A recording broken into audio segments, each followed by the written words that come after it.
അതെ. സിന്ധു, നീ ഇവിടെ?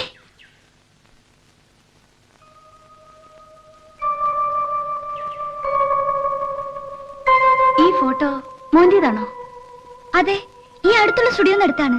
ഇതെങ്ങനെ സിന്ധുവിന് കിട്ടി? ഈ ഫോട്ടോ ആണ് എന്നെ ഇവിടെ എത്തിച്ചത്. വരൂ, നമുക്ക് അകത്തിരുന്ന് സംസാരിക്കാം. എത്ര വർഷങ്ങളായി നമ്മൾ തമ്മിൽ കണ്ടിട്ട്. ഇരിക്കും.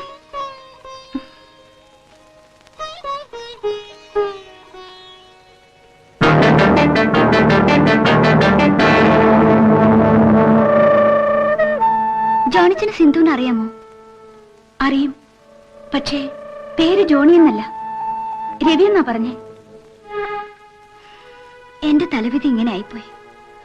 അയാൾ പറയുന്നതും പ്രവർത്തിക്കുന്നതും എല്ലാം കളവാണ്. ഞാൻ എല്ലാം പറയാൻ സിന്ധു. ബികോം പാസ്സായ ഉടനെ എനിക്ക് ബാങ്കിൽ ജോലി കിട്ടി. ജോണിച്ചായൻ ആ ബാങ്കിലെ കാഷ്യർ ആയിരുന്നു. ഞങ്ങൾ തമ്മിൽ സ്നേഹമായി. വിവാഹത്തിന് എന്റെ വീട്ടുകാരെതിരായിരുന്നു. ഒടുവിൽ അവരെ ധിക്കരിച്ച് ഞാൻ ഈ മനുഷ്യന്റെ കൂടെ ഇറങ്ങിപ്പോന്നു. കഷ്ടിച്ച് 6 മാസം ഞങ്ങൾ സന്തോഷത്തോടെ ജീവിച്ചു. ആ ഇടയ്ക്ക് ബാങ്കിൽ 1 ലക്ഷം രൂപയുടെ വെട്ടിപ്പ് നടന്നു. അത് ചെയ്തത് ജോണിച്ചനായിരുന്നു. അങ്ങനെ ജോലി നഷ്ടപ്പെട്ടു. ഒരു ദിവസം മദ്യപിച്ച് ബോധമില്ലാതെ ജോണിച്ചൻ ബാങ്കിൽ വന്ന് ബഹളം വെച്ചു. ഇത് പലതവണ ആവർത്തിച്ചപ്പോൾ എന്തും വരട്ടെ എന്ന് കരുതി ഞാൻ ജോലി റിസൈൻ ചെയ്തു. എന്തൊരു ബുദ്ധിയില്ലായ്മയാണ് കാണിച്ചത്. സത്യത്തിൽ നീ അയാളെ ഉപേക്ഷിക്കല്ലേ വേണ്ടത്? ഞങ്ങളുടെ മതത്തിൽ അത് പറഞ്ഞിട്ടില്ല. മദ്യപിക്കാൻ പറഞ്ഞിട്ടുണ്ടോ? മോഷ്ടിക്കാൻ പറഞ്ഞിട്ടുണ്ടോ? അന്ന് ഞാൻ ഗർഭിണിയായിരുന്നു. പ്രസവ സമയത്ത് അമ്മ അപ്പച്ചൻ അറിയാതെ എന്നെ വളരെ സഹായിച്ചു. എന്റെ ഓഹരിയും വാങ്ങിച്ചു തന്നു. അതുകൊണ്ട് പട്ടിണിയാണെങ്കിലും കേറിക്കിടക്കാൻ ഒരു വീടും പുരയിടവും ഉണ്ടായി. അയാൾ നാടുവിടാൻ കാരണം എന്താ? എല്ലാം പണയപ്പെടുത്തി ഒടുവിൽ ഒന്നുമില്ലാതായപ്പോ ഒരു ദിവസം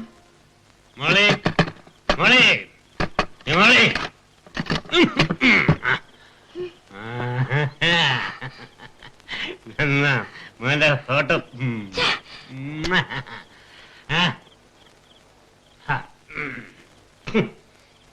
മോളെ മോളെ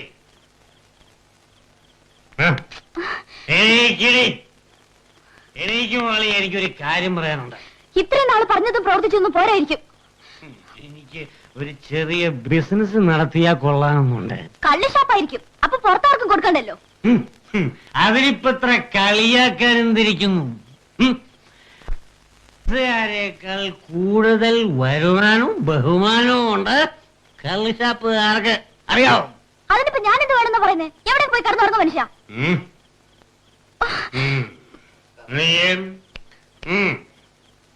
നീ എന്റെ ഭാര്യ, ഞാൻ നിന്റെ ഭർത്താവ്. ആ മിന്ന് ഞാൻ കിട്ടിയതാണ്. ആ വിളക്ക് ആ താലിമാല ഇങ്ങോട്ട് ഊരിത്താ, എനിക്ക് പണയം വെക്കാനാ. എന്നെ കൊന്നാലും ഞാൻ ഈ താലിമാല തരില്ല. വാശി കേട്ടത് എല്ലാം നഷ്ടപ്പെട്ടവനാണ് ഞാൻ. വേണ്ടി വന്നാൽ കൊല്ലാനും മടിക്കില്ല. കൊല്ലോ? എന്നാ കൊല്ല്. ഇങ്ങനെ ജീവിക്കുന്നതിന് കളഞ്ഞാലത് മറന്നോ? കാണിച്ചു തരാം.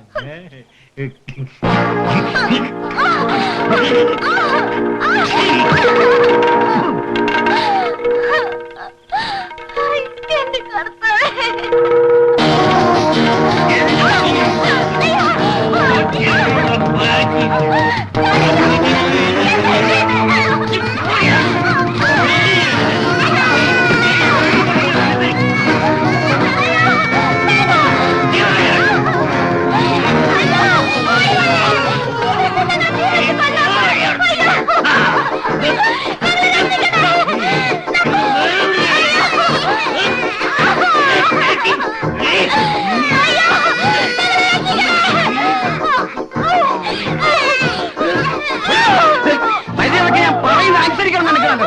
അല്ലെങ്കിൽ കയ്യാൻ പറ്റിക്കളെ.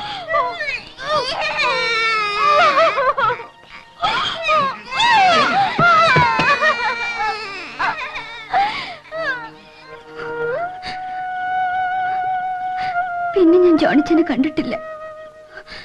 ഈ നാട്ടുകാരുടെ സഹായത്തിലാണ് എങ്ങനെയെങ്കിലും ജീവിക്കുന്നത്.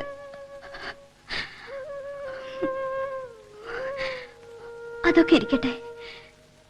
നീ എവിടെ വെച്ചാണ് ജോണിച്ചേനെ പരിചയപ്പെട്ടത്? പറയാം.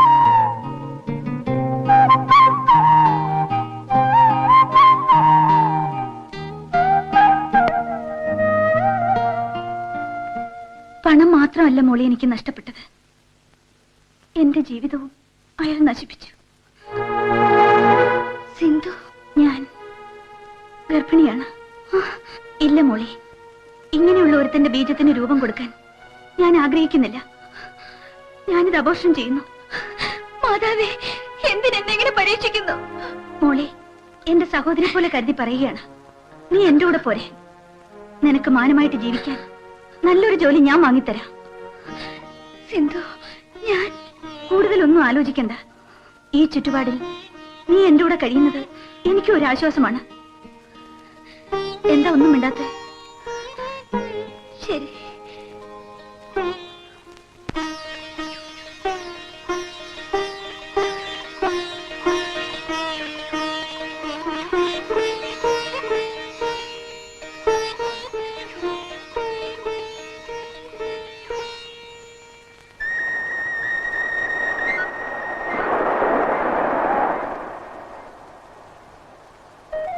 എന്തെല്ലാം പ്രതീക്ഷകളോടെയാണെന്നോ ഞാൻ അച്ഛനമ്മമാരോട് യാത്ര പറഞ്ഞ് അന്ന് അയാളുടെ കൂടെ ഇറങ്ങിപ്പോന്നത്.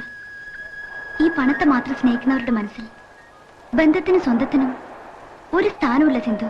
സത്യത്തിൽ മോളിയെ കണ്ടുമുട്ടിയില്ലായിരുന്നെങ്കിൽ ഈ അവസ്ഥയിൽ ഞാൻ ആത്മഹത്യ ചെയ്യുമായിരുന്നു. ഞാൻ പലപ്പോഴും അത് ആലോചിച്ചിട്ടുള്ളവളാ. പക്ഷേ എന്റെ മോന്റെ കാര്യം ആലോചിക്കുമ്പോൾ എല്ലാം മറന്ന് ഞാൻ ജീവിച്ചു പോവുകയാണ്. അങ്ങനെ ഒരു കടപ്പാടില്ലാതിരിക്കാനാ എന്നിൽ വളരുന്ന ജീവനെ ഞാൻ ഇപ്പോഴേ നശിപ്പിക്കാൻ പോകുന്നത്. എനിക്ക് ജീവിതത്തിൽ ഇനി ഒരു ലക്ഷ്യമേ ഉള്ളൂ. എന്നെ വഞ്ചിച്ചവരുടെ ജീവൻ എന്റെ കൈകൊണ്ട് തന്നെ നശിപ്പിക്കണം.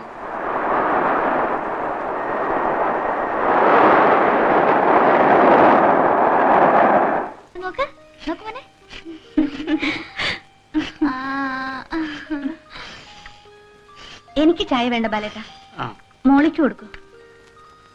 മോൻ ചായ കുടിച്ചോ? അവനെ പാല് കൊടുത്തു. ആന്റിയും മമ്മിയും പുറത്തു പോവാ. മോനെ അങ്കിളിന്റെ കൂടെ നിന്നോണം. ഞങ്ങൾ വരുമ്പോ ജിജോ മോന് നല്ലൊരു ഡോള് വാങ്ങിക്കൊണ്ടുവരാം. മോന് ഈ അങ്കിള് നല്ല കഥ പറഞ്ഞുതരും. ഓക്കെ?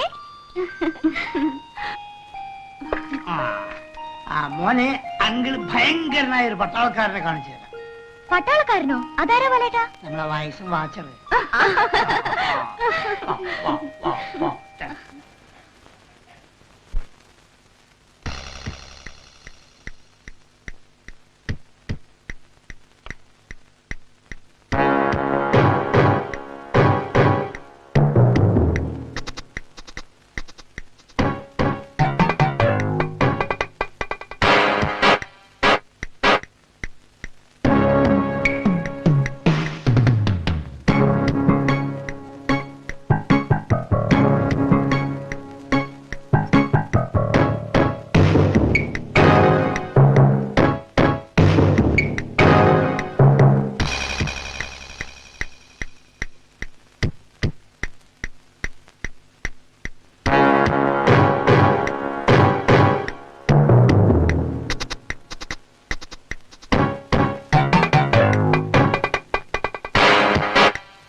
നോക്കി നിന്നെ ഇനി ജീവനോടെ വെച്ചേക്കില്ല. നിനക്ക് പണം വേണം അല്ലടി? എനിക്കൊന്നും വേണ്ട, എന്നൊന്നും ചെയ്യരുത്. No, please, leave me alone. എന്നെ കൊല്ലരുത്, എന്നെ കൊല്ലരുത്. No, please, don't kill me. തനിയെ ചാവും. എന്നെ കൊല്ലരുത്.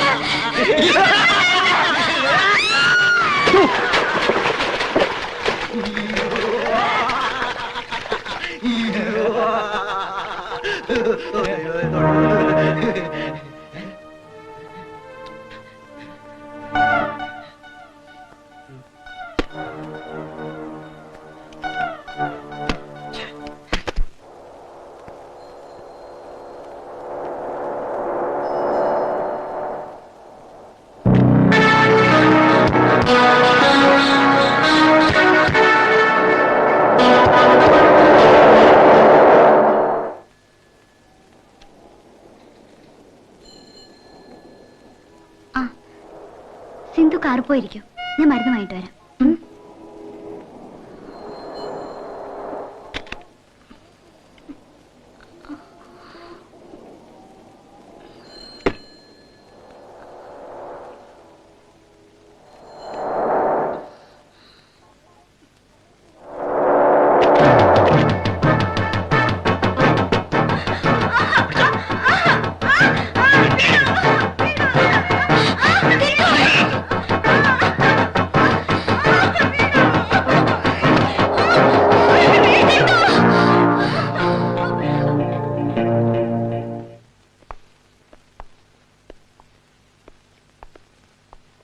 ഗ്ലോറി എവിടെ?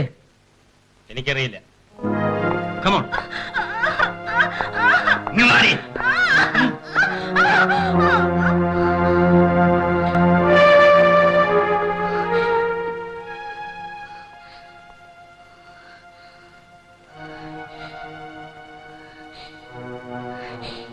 ഈ രണ്ട് ചെന്നായ്ക്കളും നിന്റെ കയ്യാളുകളായിരുന്നല്ലേ? പാവപ്പെട്ട പെൺകുട്ടികളുടെ ചാരിത്രം വിറ്റ കാശുകൊണ്ടല്ലേടാ നീ ഇങ്ങനെ ഉടുത്തിറങ്ങി നടക്കുന്നത്? പാല് കൊടുത്ത കൈക്ക് തന്നെ തിരിഞ്ഞു കൊത്തിയിട്ട് ഇപ്പൊ പറ്റിയതായിട്ട് നിൽക്കുന്നോടാ. പണ്ട് ബാങ്ക് കൊള്ള ചെയ്തിട്ടുള്ള പാരമ്പര്യം നീ എന്നോടും കാണിച്ചു അല്ലേ, ദ്രോഹി? നീ ഉപേക്ഷിച്ചിട്ട് പോന്ന കുഞ്ഞും ഭാര്യയും ഇന്ന് എന്റെ സംരക്ഷണയിലാണ്. സിന്ധുവിന് ഒരു സന്തോഷ വാർത്ത അറിയിക്കാനുണ്ട്. മിസ്റ്റർ രവിയെ ഞങ്ങളിന്ന് ദുബായിക്ക് അയക്കാണ്. ഞാൻ നേരിട്ട് വിളിച്ചാൽ സിന്ധു വരില്ലെന്നറിയാം. അതുകൊണ്ടാണ് ബലാത്കാരം ഉപയോഗിക്കേണ്ടി വന്നത്. നിങ്ങൾ രണ്ടുപേരും അടുത്ത മുറി പോയി സംസാരിച്ചോളൂ. എനിക്ക് ആരോടൊന്നും സംസാരിക്കണ്ട. സംസാരിക്കണം. വില്യംസ്, മിസ്റ്റർ രവി, നല്ല കാര്യങ്ങൾ പറയുമ്പോൾ ഒരിക്കലും തട്ടിക്കളയരുത്. പൊയ്ക്കോളൂ. Come on come on.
Hand over the gun.